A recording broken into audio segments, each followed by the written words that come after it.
This lesson is going to show you just how simple it is to transform your essays from a low band to a higher band just by following a few simple changes. First, we're going to show you exactly why the Band 6 essay is a Band 6 essay so that you can avoid those common problems. And then I'll show you sentence by sentence how I would change a Band 6 essay into a Band 8 essay by just making a few simple changes. So without further ado, let's go. So the first thing we're going to do is look at each sentence and think about why they are at a Band 6, let's say. Why are they not good? Because we cannot write something good until we know why something is not good and we can avoid that. So let's take each sentence and talk about how it could be improved so you'll fully understand everything. And we'll relate everything to the official marking criteria.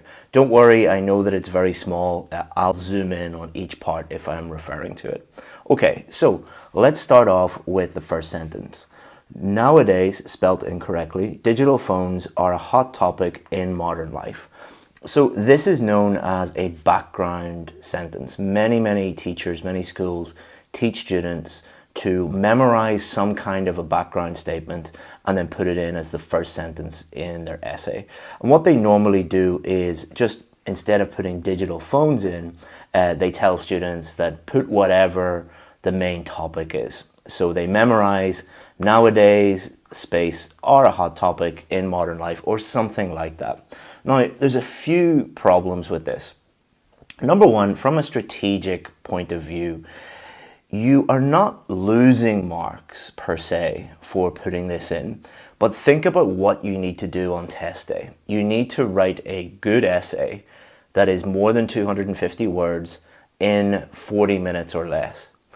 You do not need a background statement in there. So strategically, you are putting things, you're doing extra things that you don't really need to do, which will lead to you maybe writing under the word limit, or maybe not really having time to think about the question, think about how to generate ideas. But it could also lead to other problems just because you're stressed out and you're rushing through. So we don't want to write anything that we don't absolutely need in there. The second reason why this is an issue is in relation to lexical resource. So what a lot of students do, and we see this again and again every single day, is when they memorize a sentence, it means they don't fully understand that sentence, which means that spelling errors often happen. So one of the most common words that we see misspelt is nowadays. Students will often misspell it as nowadays or something like that. So what you have done there is you've made a spelling mistake, which will lower your lexical resource score. So you've started off by wasting time doing things you don't need to do and lowering your vocabulary score. And many of you might be thinking right now, well, the reason why my teacher told me to memorize this is because it has lots of high-level vocabulary and that's going to impress the examiner. The examiner is not stupid. The examiner has seen this thousands of times. So what the examiner is thinking is not, wow, they use the word nowadays and hot topic and modern life. What the examiner is thinking is another memorized sentence, and they will just discount that sentence completely. Even if you had perfect, amazing grammar and vocabulary and it was just the best sentence ever, the examiner will discount that because they know that is not your real level. That is just what you memorized. There's a huge difference between memorization and actually being able to write. People don't write through memorization. People write by being able to write. It's two completely different skill sets. And let's see if the student made any grammar mistakes. Nowadays, digital phones are a hot topic in modern life. They haven't done that, but often students will make grammar mistakes and that lowers your grammatical range and accuracy. So I know a lot of students fight me on this and they say there's nothing wrong with adding a background sentence. There is, all right? You have opened up your sentence, first impressions last, you've opened up your sentence with something you don't need to do, which has a very high chance of you lowering your score. So only do things that you have to do that have a high chance of improving your score. So I would completely just delete this. I'm not going to put it in to my new essay. Okay, so whilst there are many benefits to the mobiles for adolescents, this essay disagrees and believes they have many drawbacks. So again, this comes from two places, I think. Number one, many of you come from countries where in your education system or just in your culture in general, you are taught not to take strong positions in things. I've taught in Asia a lot. I'm not mentioning specific countries, but this is a problem that we have to help students with, because they are taught in school, don't take a really firm, strong position on things. Try and show both sides and don't really take a strong position. Sit on the fence a little bit. In Western culture, in Western universities, in Western workplaces, if your boss or your teacher or your professor asks you a direct question, they expect a direct answer. They don't want you, running around the bush and saying, well, some people think this and some people think that. That's not really what they want. They want you to answer it directly. This question has asked, why is this? And the person has just said, there are many benefits. Okay, what benefits? What benefits are there? This leads into task response. I say task response, they are asking you for a Band 8, sufficiently addresses all parts of the task, presents a well-developed response to the question with relevant, extended, and supported ideas. You're not really addressing this part of the question very well if you're not answering it in your introduction. You could answer it in other places, and we'll see if the student did this, but you want to just make it very clear to the examiner in the introduction that you've answered the question clearly. That also leads into coherence. Coherence means, did you actually answer the question clearly? Coherent means clear. So this person hasn't taken a position at all. This essay disagrees and believes they have many drawbacks. Okay, so they're taking somewhat of a position here. They disagree that it has benefits, but they're just saying there's many drawbacks. I think it would be better just to clearly state what those drawbacks are, and then you've stated a very clear position. So there's no real position here in the introduction to the first question, and they haven't really stated clearly what they think about the second question. So this isn't a great start for clearly answering the question in task response. It also isn't a great start for coherence and cohesion, because coherence and cohesion means, is it clear and is it well linked together? We'll talk more about what cohesion means specifically in a minute. This essay will endeavour, spelt incorrectly, to discuss both points before coming to a reasoned conclusion. Totally memorised and adds nothing to it, and you've got a spelling mistake in there.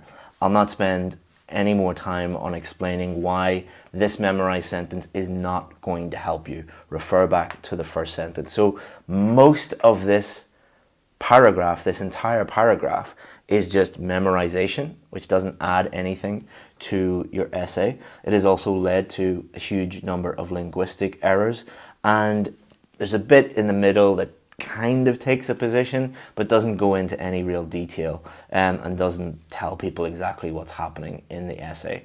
So when you see me write out the introduction and rephrase it and redo it, you'll see the difference, and it's not complicated to do that. So let's move on to the first main body paragraph.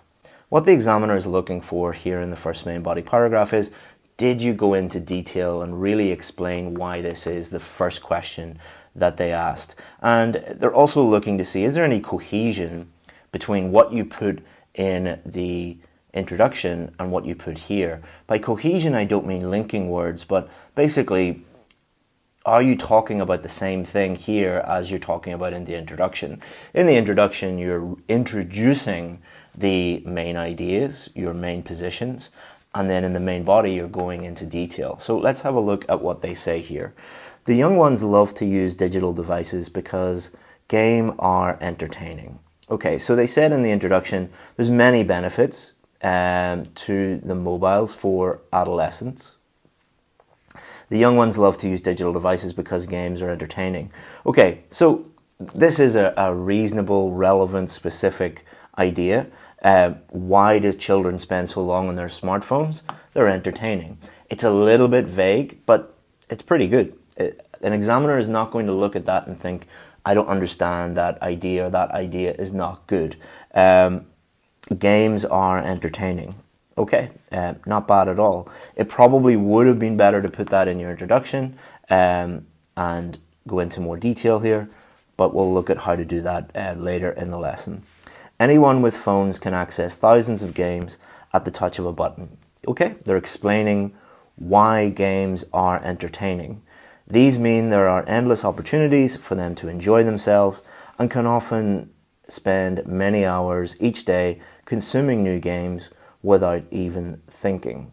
As a result, children spend too much of their free time in front of screen instead of being outside doing things like riding bike or playing sports. So this is actually pretty good.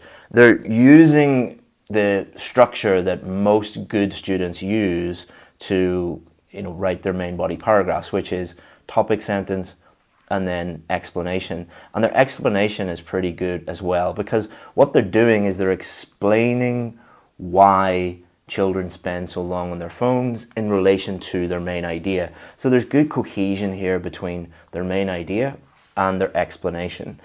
So far so good on this part. For example, my cousin is 8 years old and spends 8 hours a day on parents' iPhone.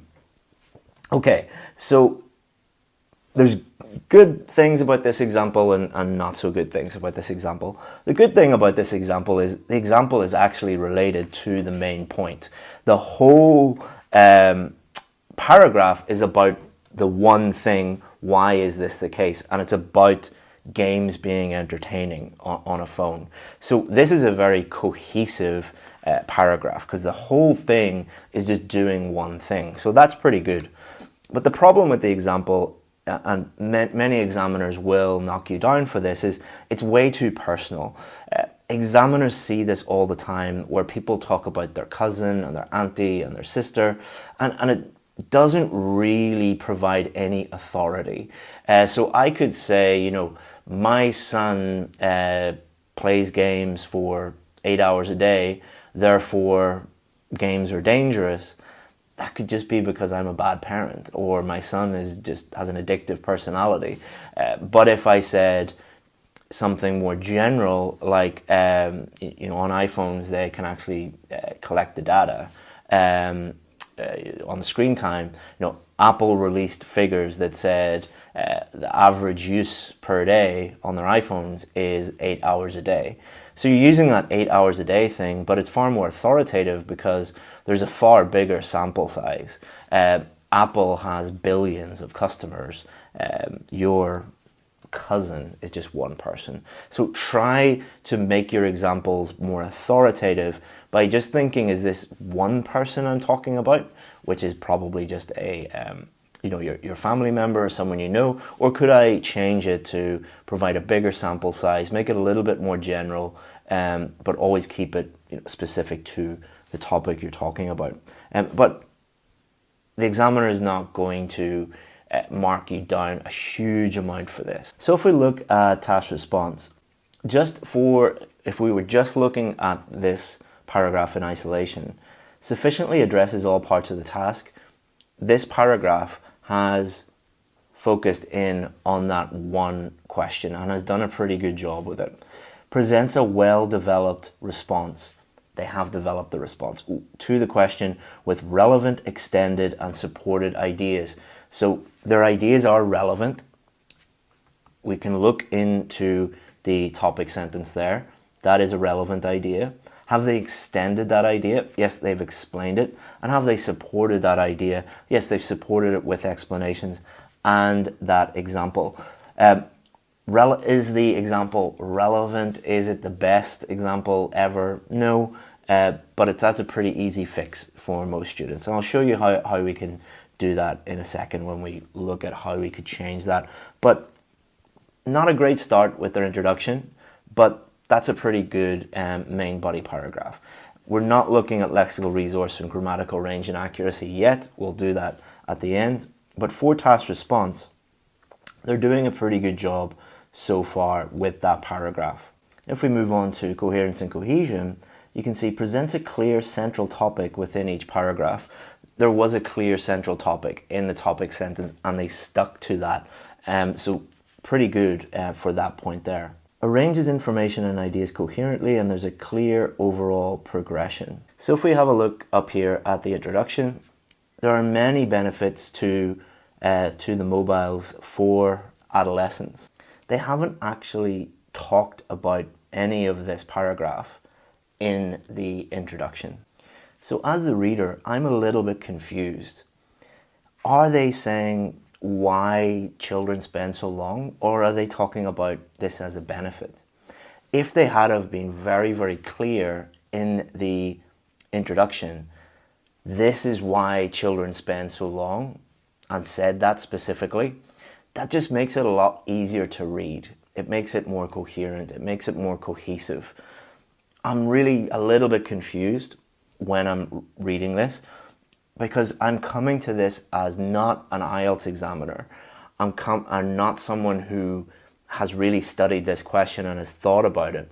I'm coming to this as just someone reading this for the first time. Would they understand? Have I helped the reader as much as possible? So I don't think that they're sequencing or organizing the ideas and the structure as much as they could have. And we'll see how we can do that in a second. So you can see that you can do a pretty good job, but if you're missing a few small tweaks, then that can bring you down. Okay, so the examiner will be asking themselves, have they answered this first question? Why is this? So they could have been a little bit clearer in the introduction, but overall they're doing a pretty good job here. But if we look at task response again, the key word here for band 8 is all parts of the task. Have they sufficiently addressed all parts of the task? So for this question, the examiner is really looking for, have they answered both questions? So let's read what they've done here. So some people believe this is a positive because some game can be pedagogical beneficial. Many games teach little one maths, problem solving, and the new words. So they've given one reason why it is good, it is positive, and they've given a little bit of an explanation, a little bit of a explanation slash example, but it hasn't really been very well developed.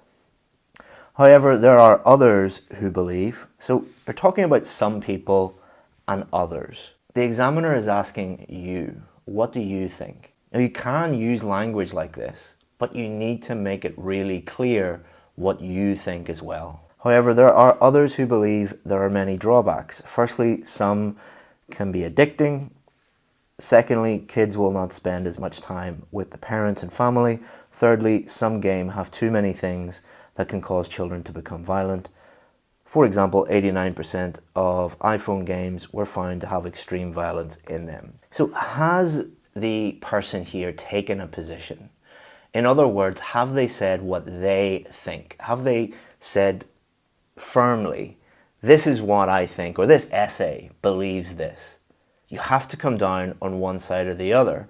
You can show both sides if you want, but you need to make it very clear what you think, because the question does not say discuss the advantages and disadvantages. It does not say discuss both points of view. It says, is this positive or is this negative? The key word there is or. Which one? Pick one. So this person has discussed both, but they haven't really picked one. So have they sufficiently addressed all parts of the task? No. So if we go down here to band 6 for task response, addresses all parts of the task. So they have addressed it, but some parts may be more covered, fully covered than others. So they've fully covered the first question, but they haven't really covered the second question fully. And then if we look at band 6 here, presents relevant main ideas. Now, these ideas were relevant, but some may be inadequately developed or unclear. Lots of ideas here. They are relevant. They do, pertain to the question, but they're not developed. It would be much better for this person to limit the number of ideas and fully develop those ideas and have a very clear position. For this question, that's the difference between a band 6 and a band 8. So why does this student do this? Well, again, it could come from their educational background where they're told don't take a clear position. For IELTS, you need to. Or it could be that their teacher or some YouTuber has told them, you need to discuss both views and you need to put in firstly, secondly, thirdly. You don't need to do that, and it often leads to this problem of not really adequately developing main ideas and not just having enough time, enough room to do what they want you to do for a band 8. So if you want band 6, no problem. But if you want one of the higher bands, you need to do it a little bit differently, and that's what we'll show you in the rest of this video.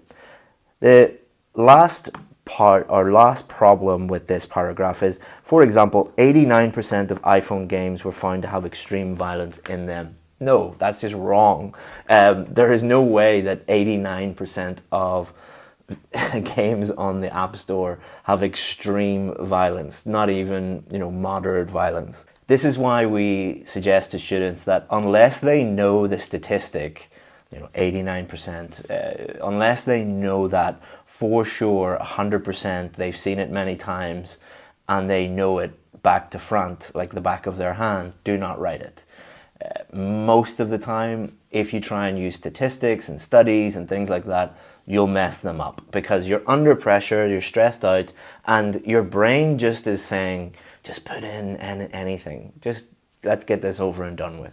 You're not thinking as clearly as you would normally. So don't do that. We'll show you how you can change that in the rest of the lesson. So let's look at their conclusion. To recapitulate, memorization again, probably spelt incorrectly. Cell phones have plethora, spelt incorrectly, of apps to keep offspring entertained, but parents must balance the positives with the negatives before considering to give access to their progeny. So why is this? Cell phones have plethora of apps to keep offspring entertained. Is that stating it as clearly as it could be? Not really. It's not bad, it's not terrible, but it could be made a little bit clearer.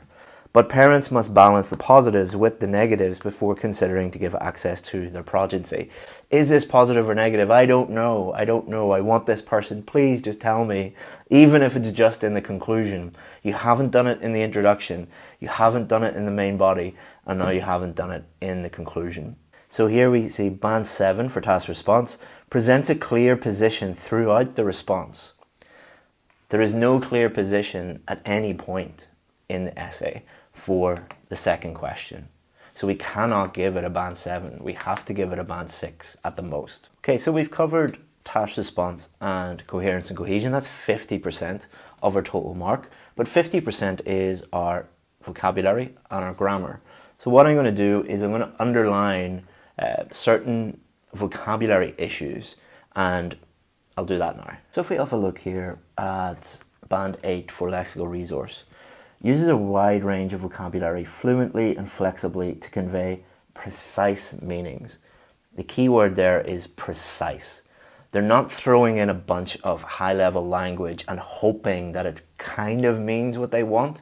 They're using language in a way that is very precise to convey meaning. We'll look at whether they've done that or not here. Skillfully uses uncommon lexical items, but there may be occasional inaccuracies in word choice. So they do have a wide range of vocabulary. They can make some small mistakes, but most of the time they're using it skillfully.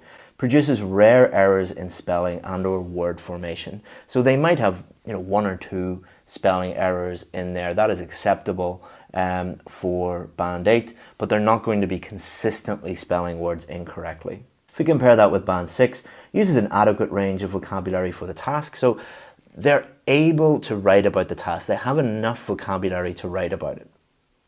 Attempts to use less common vocabulary, but with some inaccuracy. When they try to use a wider range, they make mistakes. Compare that with band 8. When they try to use less common vocabulary, they might make the odd 1 or 2 mistakes, but most of the time it's fine. Makes some errors in spelling and or word formation, but they do not impede communication. So there's a lot more spelling errors, word formation errors with Band 6. Now I've highlighted just some of the errors here, some of the issues, but not all of them, because I don't want this video to be 3 hours long.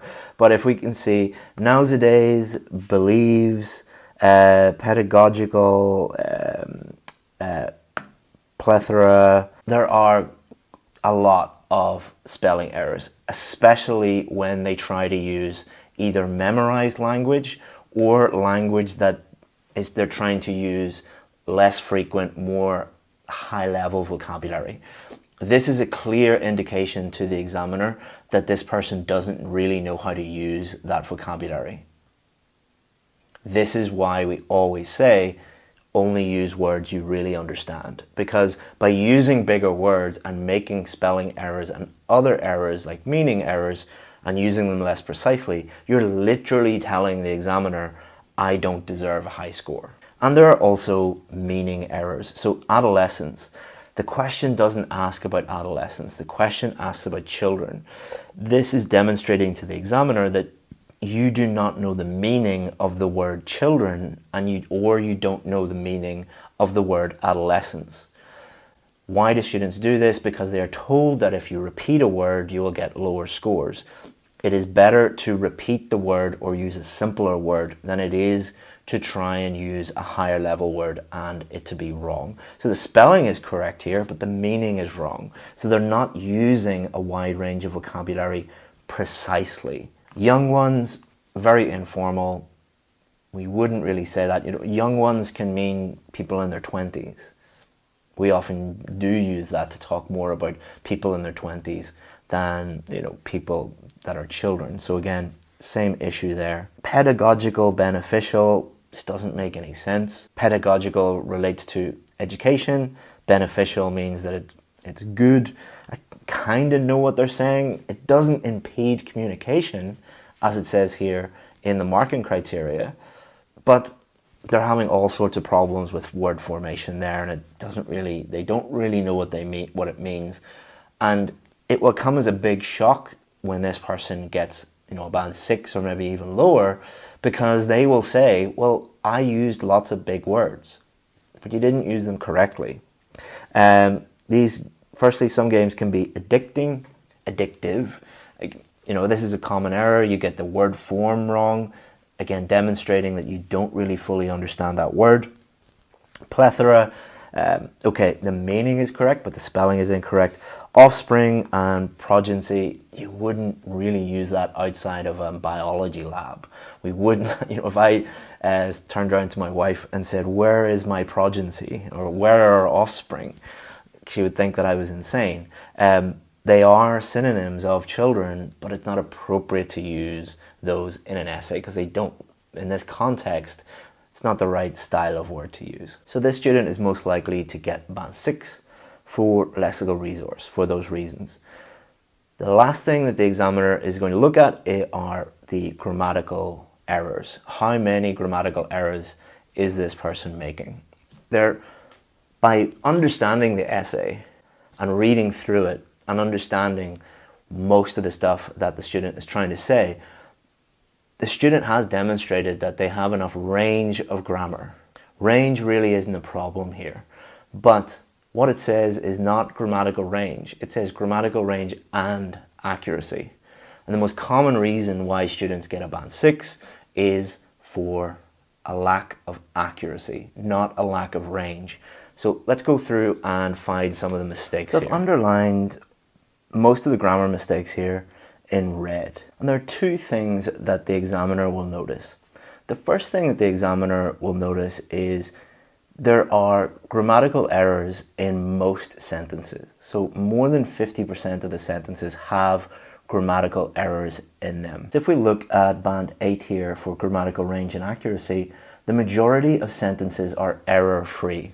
The majority of sentences here are not error-free. The majority of sentences have errors in them, at least one grammatical error in most sentences. If we have a look here, make some errors in grammar and punctuation, but they rarely reduce communication. And this is the case here. They are making quite a few grammatical errors, but it doesn't stop the reader understanding what they're saying. If that was the case, then it might go down to a band 5. But here, they're making lots of mistakes, but it doesn't reduce communication. It doesn't impede my ability to read the essay. So definitely not a band 8, not a band 7. It would be a band 6 for that reason only. Doesn't matter how many grammatical structures you have. It doesn't matter how many tenses you have. If you do not have lots of error-free sentences, you cannot get a band 8. Now, the other thing that the examiner will notice is nearly all of the mistakes here are either articles or countable, uncountable nouns. It is the same 2 grammatical errors coming up again and again and again. And these are known as systematic errors. Every time, or nearly every time, this system, this area of grammar comes up, the student is making a mistake, which is indicative of someone who is at a band 6. Now, the good news for this student is they can easily bring their band up from a band 6 to a band 7 or even a band 8, not by improving everything about their grammar, but by improving just 2 areas. Now, this might not be the case for you, but for most students, they do have a problem with 1 or 2 or maybe 3 areas. For you, it might not be articles and countable, uncountable nouns. It could be prepositions, or it could be punctuation, or it could be subject-verb agreement, or it could be tenses. But for most students, it is just 1 or 2 of these problem areas. And the examiner sees these all the time because you're making mistakes with these all the time. That means that most of your sentences have errors in them, which makes it impossible for you to get a band 8 because you do not have the majority of sentences being error-free. So as you can see, this student is in and around band 6 for task response, coherence and cohesion, lexical resource, and grammatical range and accuracy. And this is not a bad essay. This essay has lots and lots and lots of very typical, very common errors that most students make. Remember that the average score worldwide for IELTS Writing Task 2 is 5.5, below the level of this essay. This essay is actually pretty good. But the great thing that I'm about to show you now is with small tweaks, you'll see I'm not going to completely transform the essay. I'm just going to make small changes, rewrite it, and you'll see how practical and how realistic it is to go from a band 6 definitely to a band 7 and even to a band 8. So instead of a general background statement, what we're going to do is start off with just looking at the question statement and paraphrasing this. So instead of adolescents, we're going to change this to juveniles. Juveniles, children, means the same thing. So this already makes our essay a lot more precise. So what is this doing? This is demonstrating to the examiner a few things. Number one, it is demonstrating that I've understood the question, because it's impossible to accurately paraphrase something that you don't understand. It has also shown the examiner that my grammar is okay, my vocabulary is okay, because I'm only using language that I know 100%. So instead of saying there are many benefits, what I'm going to do is directly answer this first question. So why do they spend a lot of time on their mobile phones? This is because video streaming apps are so engrossing. You could use entertaining, you could use addictive even, but we're saying the reason why they're spending so much time is because they're watching these highly entertaining videos. So I've demonstrated to the examiner that I understand the question and I have answered the question directly. This helps me with task response. And as you can see, we're taking a very different approach to this student. This student is hesitant. They're not really giving the examiner any indication of what they think. We are telling them exactly what we think about the question in the second sentence. Then we need to think about the second sentence. But this can have negative consequences. Is it positive or negative? I think it has negative consequences. Why do I think it has negative consequences? Because they can distract children from family life. So instead of like this essay we'll look at the positives and this essay will look at the negatives, we are telling them exactly what we think it's negative and why we think it. So I have sufficiently addressed all parts of the task, as it says for task response here, and I'm going to present a well-developed response in the rest of the essay in the main body. I've sequenced the information and ideas logically. I answered question 1 and then I answered question 2, and I've used a wide range of vocabulary without any imprecision. Same with grammar. I haven't made any mistakes. And you might be looking at this and thinking, well, you know, you're an English speaker. Of course it is going to be very, very good. But look at the difference in language between this and this. There isn't a huge amount of difference. It is just that this person is choosing language that is a little bit more precise. I mean, the only high-level language really here is engrossing, but you could change that to entertaining. There is no really high-level language here, but all of the language is precise and accurate. And as you've seen here, the student is only really they made a article mistake here, a few spelling mistakes. So I'm only making like one fewer grammatical error than this student.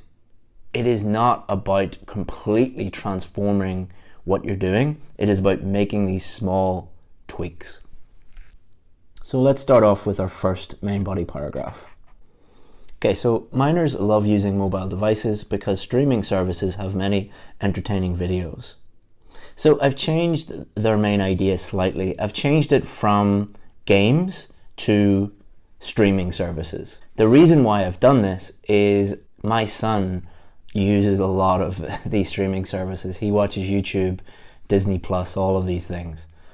So I'm using an idea that I'm confident about what I'm writing about. You should always pick the idea that is easiest for you to write about, not the idea that you've seen in a sample essay, or not the idea that you think is going to impress the examiner. Pick the idea that is easiest to write about. And you'll also see the difference between the here and here is because I mentioned video streaming apps here, and then I mentioned them here, there's more cohesion. There's more of a link between what I said in the introduction and what I'm talking about in the main body paragraph.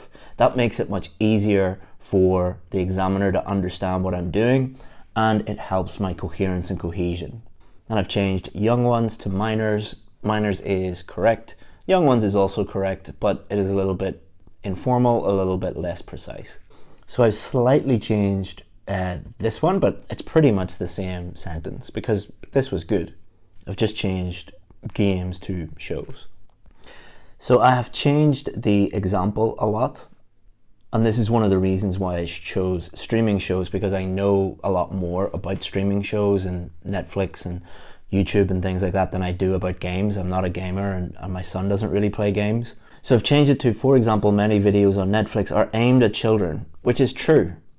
Some of which design their title and thumbnails, so the little image, to entice or attract children to click on one more video.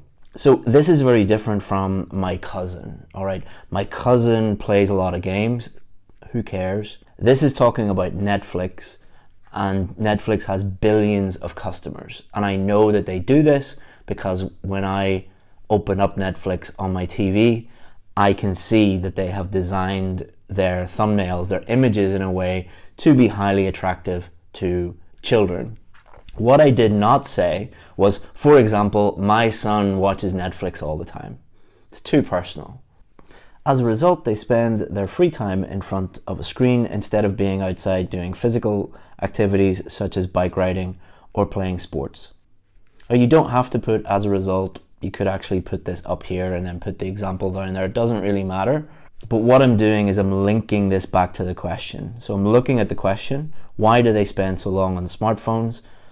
Because they're addicted. They're staring at the screen all day. They're indoors looking at their phones instead of being outside. Okay, so if we look at the second paragraph here, sorry if you can see this wire, they started going into the positives and talking about pedagogical beneficial and all this sort of stuff. What I've done instead is I've just acknowledged that there are positives, despite them being highly enjoyable for the child. So this is a positive thing, but what I'm doing is I'm linking it to my previous paragraph. So I'm acknowledging what I've just said. So I said, yeah, they really enjoy them. They find them entertaining, but I don't think so. I think that these should be viewed negatively. And then I've stated one reason why I think that it is negative. Instead of 3 reasons, I've just put 1 reason. And then instead of me listing more reasons, I'm going to explain why I think this is negative and give an example of it being negative. Okay, so why is being around your parents and your siblings, why is that a good thing? Because being around your family teaches you values, manners, and how to treat others. So I'm explaining why this is a negative thing. Because if you're not spending time with your family, you're not going to learn their values, their manners, how to treat others. Okay, so you need to explain this a bit more. Why should people have manners and values, and what is the problem with them watching YouTubers? If a child misses these opportunities, they could grow up to have impaired social skills and take their values from YouTubers rather than their mother and father. Okay, so the thing missing now is a specific example of YouTubers like misleading children. So for instance, one of the most popular personalities of YouTube, on YouTube, is Logan Paul, who is well known for promoting drug use, gambling, and violence. So as you can see, the difference between this paragraph and this paragraph is I've clearly stated that I think it's negative. I've picked a clear position. I've explained why I think that is negative and give an example of that negative thing happening. And my example is not made up. This is a real person who has really done these things. Okay, so in conclusion, videos on mobiles may be irresistible to those under 18. Why are they spending so much time on their phones? Because these videos are irresistible, they're engrossing, they're addictive, they're attractive to children. So very similar to what this person here has put, cell phones have plethora of apps to keep offspring entertained. But the problem with this is that they didn't really make it clear that this is why children are spending so much time throughout their entire essay. We make it clear in the introduction, we make it clear here, and we're making it clear here. So we present a well-developed response to the question with relevant, extended, and supported ideas, and we've sufficiently addressed all parts of the task. We've also sequenced information and ideas logically. We've introduced our main idea in the introduction, we've gone into detail in the main body paragraph, and then we've summarized it, we've stated it again in our conclusion. So we've concluded the first question, let's conclude the second question. However, parents should restrict screen time as much as possible to limit the harmful effects it is negative influencers can have on their sons or daughters' upbringing. So I'm not using words like offspring, progeny, I'm using son and daughter. Simple but correct. And you'll see that throughout the entire essay. There is a wide range of vocabulary here, but the difference between here and here is here it is used precisely and accurately. And as we can see here, for lexical resource uses a wide range of vocabulary fluently and flexibly to convey precise meanings. It does not say uses as much high-level, unusual vocabulary as possible. For grammatical range and accuracy, uses a wide range of structures. You will naturally use a wide range of structures. Both of these essays have a wide range of structures. But the difference between this one and this one, the majority of sentences here are error-free. I don't think I made any mistakes, but if I did, they will only be slips. If you enjoyed this lesson, click on this next lesson. It is really going to help you with your IELTS preparation, and it is even better than the video that you just watched. Thanks very much for watching.